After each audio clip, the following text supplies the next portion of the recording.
చాలా మంది జనాలు ఎలా ఫీల్ అవుతున్నారంటే దేవుళ్ళతో పోల్చుకుంటున్నారండి. ఎగ్జాంపుల్ నేను కృష్ణుడి గురించే చెప్తున్నాను. కృష్ణుడు 8 మంది భార్యలను పెళ్లి చేసుకున్నాడు, 16,000 మంది గోపికల్ని పెళ్లి చేసుకున్నారు. మరి మేము ఇంకో పెళ్లి చేసుకుంటే ఏమైంది, మేము వేరే వాళ్ళని మెయింటైన్ చేస్తే ఏమైంది అని చెప్పేసి చాలా మంది దేవుడితో పోల్చుకుంటున్నారు. ఇప్పుడు కృష్ణుడు 8 మంది భార్యలు పెళ్లి చేసుకున్నాడు. ఇంకొకటి కృష్ణుడు 16,000 మంది రాజకన్యలను కూడా వివాహం ఆడాడు. ఆ రాజకన్యలను ఎందుకు వివాహం ఆడాడు? నరకాసుడు ఆ 16,000 మంది రాజకన్యలను బంధించి బలవంతంగా అనుభవిస్తుంటే సత్యభామ కృష్ణుడు వెళ్లి యుద్ధం చేసి నరకాసుని సంహరించి కృష్ణుడు ఆ 16,000 మంది రాజకన్యలను పెళ్లాడాడు. ఎందుకంటే అది ఆ రాజకన్యలు మా జీవితం అయిపోయింది, మేము బతికుండడం వేస్ట్ అని చెప్పేసి వాళ్ళు బాధపడుతుంటే వాళ్ళని కృష్ణుడు వివాహం ఆడాడు.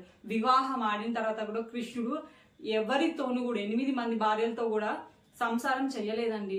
వాళ్ళకి సెక్సువల్ గా కృష్ణుడు పిల్లల్ని కనలేదండి. సో అటువంటి అప్పుడు మీరు దేవుడితో ఎందుకు పోల్చుకుంటున్నారు? ఇప్పుడు నరకాసుని వెళ్ళి వధించాలి కృష్ణుడు. 18 రోజులు భీకరంగా యుద్ధం చేసి చెడు వాళ్ళందరినీ సంహరించేలాగా చేశాడు కృష్ణుడు. అలాంటి మంచి మంచి పనులు చేశాడు. మరి అలాంటి పనులను బయటికి తీసుకురావట్లేదు. కానీ కృష్ణుడు ఇంతమందిని పెళ్లి చేసుకున్నాడు, వెంకటేశ్వర స్వామి ఇద్దరిని పెళ్లి చేసుకున్నాడు, ఆ దేవుడు అలా చేశాడు, ఈ దేవుడు ఇలా చేశాడు అని మాట్లాడుతున్నాడు. దేవుడి గురించి నువ్వు మాట్లాడాడు. ఫస్ట్ దేవుడు లెక్క నీకు చేసే కెపాసిటీ ఉందా? దేవుడికున్నంత శక్తి ఉందా? ఏ దేవుడు ఏది చేసినా లోక కళ్యాణం కోసం మాత్రమే చేశారు.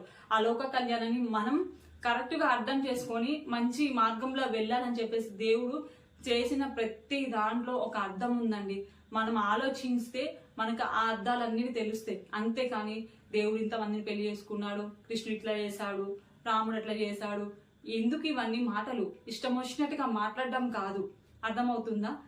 దేవుడు అంటే దేవుళ్లాగా అర్థం చేసుకోండి. వాళ్ళు ఎందుకు అలా బిహేవ్ చేశారన్నది అర్థం చేసుకొని ఆ దానికి అర్థం తెలుసుకొని బిహేవ్ చెయ్యండి. అంతేగాని దేవుడు ఇట్లా చేశాడు అంటే దేవుడికి మీరు సరిసాటి కాదు కదా.